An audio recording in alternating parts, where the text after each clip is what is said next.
Welcome to your Dogcast, where we feature news just for dog lovers. Here's your Rover reporter, Mary Lou Davidson. Hello, and welcome back to the Rover Reporter. I'm Mary Lou Davidson, and today we're going to be talking with Dr. Penny Claus. She is a veterinarian, and a veterinarian of over 30 years, actually, who has delved into this new realm of veterinarian virtually, if you will. And she's going to explain to us the difference between telehealth and telemedicine, and when this kind of an appointment might be apropos. So welcome, Penny. Hi, thank you. Thank you for having me on the show. Yeah, thank I'm you. happy to share my experiences in this kind of growing field, to help pet owners, with their pets more. So, I think we all sort of have adapted to the idea that we would see our doctor on our computer screen, but right. seeing our veterinarian is a whole different ballgame. And I think some people would be nervous about it, and others would welcome the opportunity to get some help pronto if there's a problem. Tell us about when you think this kind of an appointment would be appropriate. Where I see telehealth work the best is if you want more information about something going on with your pet. You're searching the net, but you want to have something more official, from somebody who has experience with it and all that. If you have like a problem that is emerging, let's say like an allergy flare in your pet, and that he's had allergies before, you just want to have some general help to try to get him comfortable until you can get him into your vet. Or if your pet is showing like coughing, sneezing, and they're acting fairly good otherwise, then there could be some over-the-counter type products that could help. We are restricted in most states to only do telehealth and not telemedicine. And that just means we can't give specific diagnosis. We can't offer prescription medications. But there can be some stopgaps to try to help before you get them, until you can get them to see your vet. Another thing I've seen people use it for, and it seems to help them with some assurance, is they want to take them to their vet. They know it's needed, but is it an emergency or can it wait? And that's where we try to assess as best as we can without seeing the pet in person, that if there's some things that concern us, that some of the symptoms sound very severe, then okay, yes, you need to get them seen tonight. And I've had several cases where they've come back, and some feedback and say, this is what happened. You saved our dog, or cat, so and there's times where it's like, okay, it looks like we can, wait until your regular vet, is open. And that way it gives them that a little bit of assurance. But I also warn them to, depending on what's going on, watch them very carefully. If there's any changes of them getting worse, then, get them to emergency. Don't wait, until morning.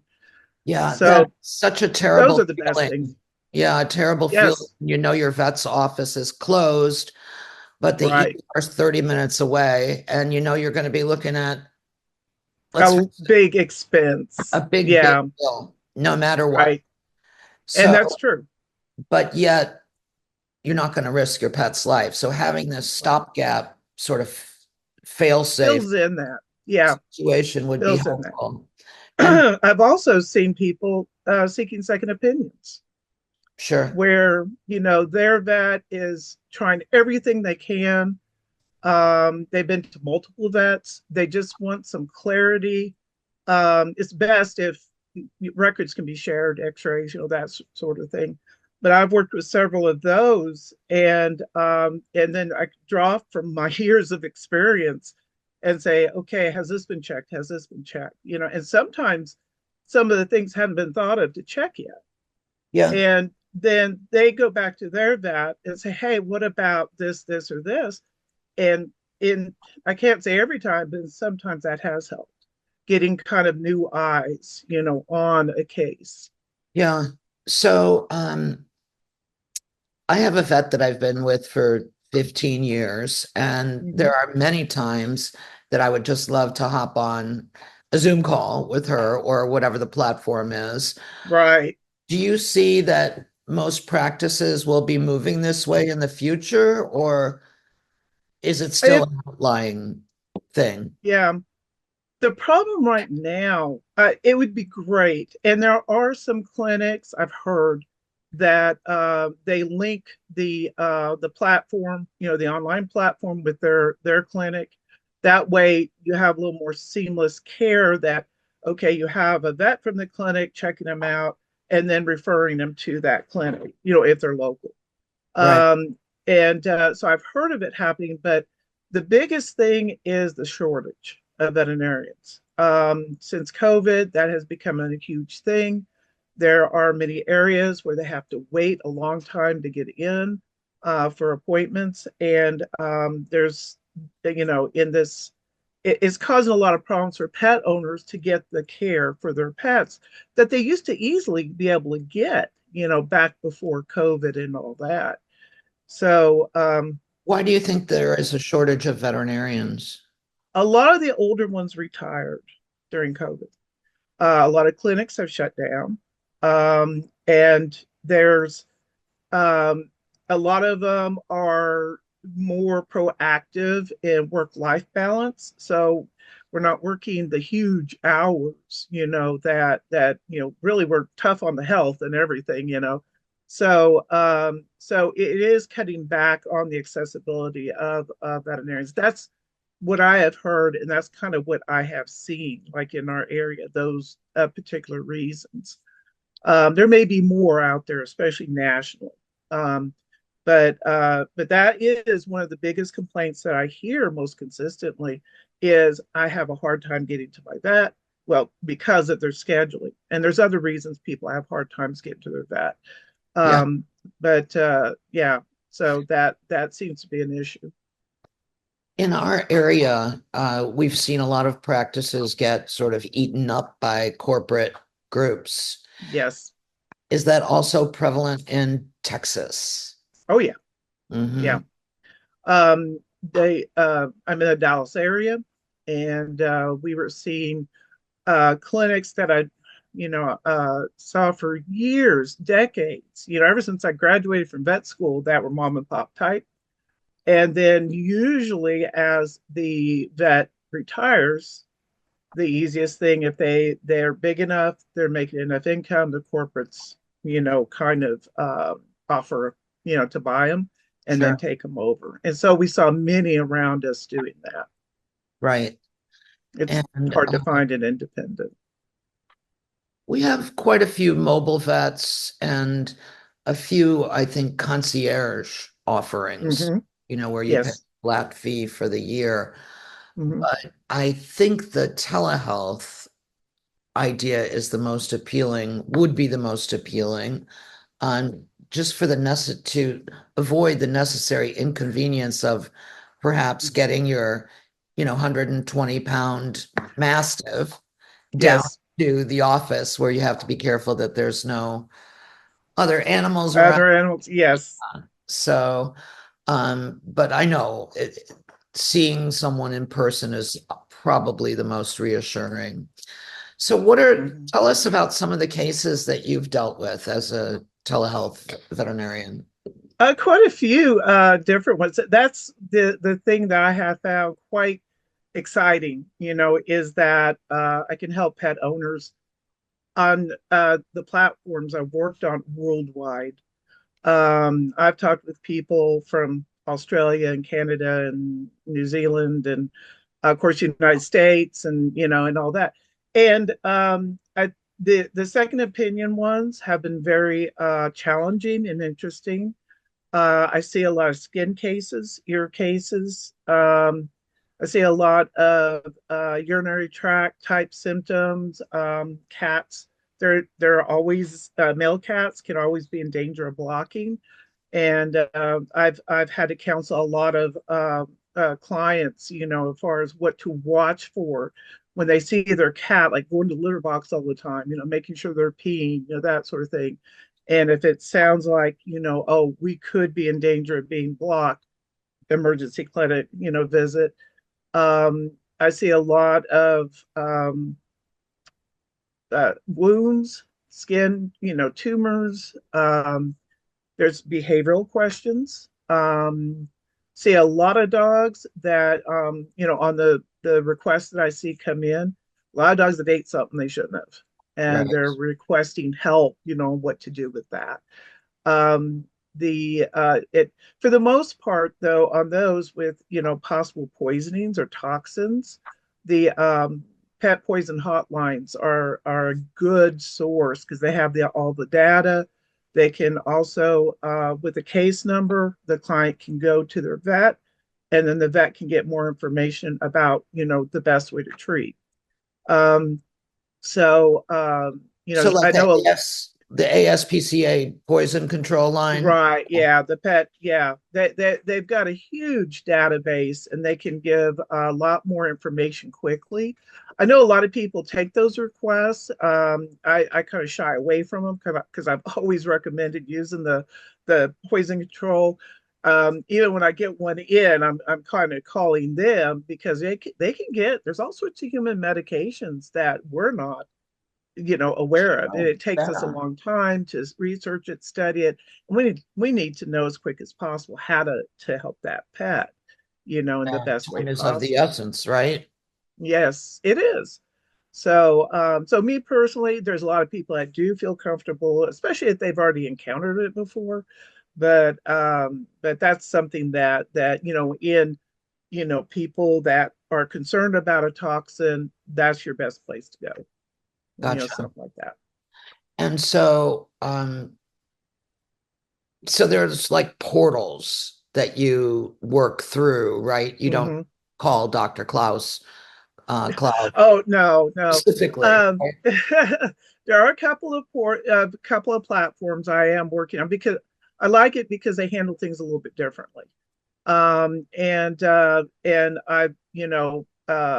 the I don't really want to get into the specifics of it because I'm not here to promote myself.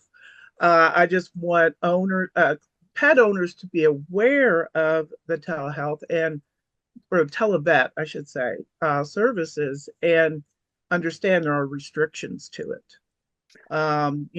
Because they think, okay, I can pop online. I've got this big dog, like you mentioned, and I've got a rowdy cat or a rowdy dog, and they're difficult to get in. I just need a prescription medication, and we're good. And we, in a lot of states, Texas, which I'm most familiar with their law and everything, even though I'm licensed in Texas, I can't offer that because if I haven't seen the pet before. So, but if it had been a previous client, could you prescribe like heartworm medication or Yes, if I have it within, there are limits to the VCPR. That's a veterinary client patient relationship. That's a legal relationship between us and the client and their pet. When that's valid, because we've seen them, we've gotten our hands on them, we've seen them, and if we've seen them within a year to maybe 18 months, then something like that, because we know they've been on heartworm prevention, we know when their tests were done, yes, that could be done online. okay. Yeah. And so switching gears a little bit, Hmm. I was just talking to an expert on pet nutrition, Hmm. and we were talking about the fact that roughly 60% of dogs are overweight in the US. Does that ring true with you, with your patients? Yes, Yeah. definitely. One of the, Um, Go go ahead. ahead. I was going to say, whenever I see a normal weight dog, it's like, oh, I'm so excited, Lean and because mean, right? yeah, because it is I wouldn't say unusual, but they are few and far between. Yeah. So one of the eureka moments in that Hmm. previous conversation that I had was that 15 minutes of brain stimulation, let's say, search and find a cookie and a Hmm. treat, was equal to a 2-hour walk because the metabolism is working. And when you're metabolizing, you're burning fat, right? So, Hmm. Right. just from Right. a medical standpoint, would you underscore and endorse that?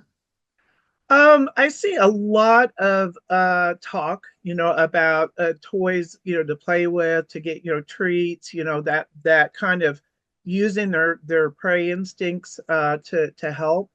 Um, I'm not I haven't really seen any studies, on whether, that interaction, like with the brain and all that. I could see how it would definitely cut down on if they like to eat a lot of food.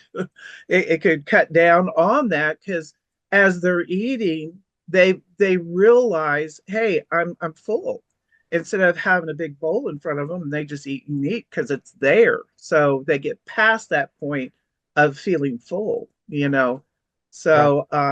So that's, kind of what I have heard about it. But there's always new research, and it could be that, I haven't seen any of that information yet. Yeah. And if you could impart a word of wisdom or a sentence of wisdom to dog owners across the world, what would that be? What would be your number one tip Mm. for keeping your dog healthy? Good preventative care, keep them normal weight, stay away from junk food, like treat a lot of treats, and also to have them, stimulated. Make sure that dogs and cats, they need to have something to do. A lot of them need jobs to do for good quality health and well-being. Um, hmm, that's the biggest things. Take all the preventative measures you can Yeah. to keep them healthier Yeah. longer. And if one of our viewers wanted to explore a telehealth experience, should they, for their pup or kitty, do Hmm. they just Google virtual vet or? Yeah, I've had a lot of people find us on different ways. Some of them are searching something else and they discover, oh, wow, I found you through this. But you can, it's possible that if you like televet or virtual vet or something, that kind of search, it's very possible you're going to pop up with a lot of platforms. That's awesome. Well, Hmm. hey, Penny, thank you so much for filling us in on this new option for treatment for our dogs and cats. We really appreciate it. And You're very welcome. we'll stay in touch. Okay, thanks.